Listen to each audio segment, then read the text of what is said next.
to this week's Movie Math, where Frankenstein finally got an answer to his centuries-old question. He is dead, at least at the box office. I, Frankenstein debuted at number 6 with just a little over 8 million, less than half of the original Underworld's debut a decade ago. In fact, the Underworld films have lost little ground over the years, holding steady domestically while gaining ground overseas. Although, a lot of these B-genre films, especially in 3D, have found new life overseas. Hansel and Gretel Witch Hunters made 170 million beyond Hollywood's shores. And perhaps Eckhart's Frankenstein will find sanctuary abroad. It had better, since excluding Frozen, it cost more to make than any of the films that came in above it in this weekend's top 10. It will probably be a while before anyone spends that kind of money on Aaron Eckhart again, at least in a lead role, as he's had little luck at the box office, well, ever. And if he makes more movies like this, he could lose his artistic soul, and then he'll be a Hollywood monster. But while it was a dark weekend for Eckhart and company, the sun was shining on plenty of other talent. The top 3 remained unchanged, with drops all under 50%. Ride Along is speeding towards the century mark, while Lone Survivor is about to pass it. Meanwhile, Open Road is so pleased with the nut job, they've already greenlit the sequel.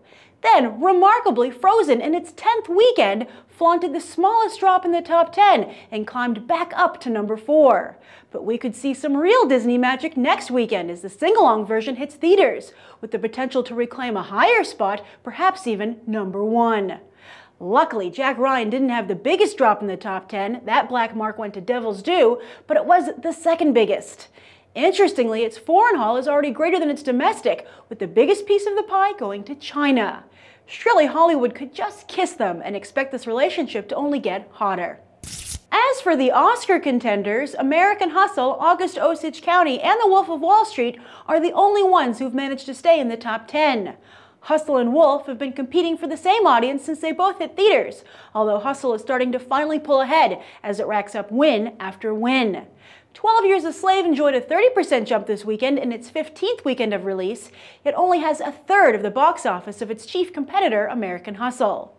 Her, which just went wide 3 weeks ago, suffered its worst drop yet, as it loses momentum with both audiences and Academy voters.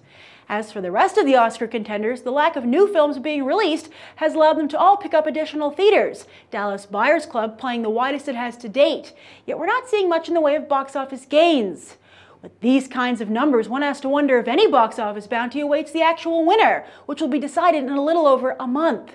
Will audiences have an interest in checking out warmed-over winners when Nonstop, Son of God, and Welcome to Yesterday are all just hitting theaters?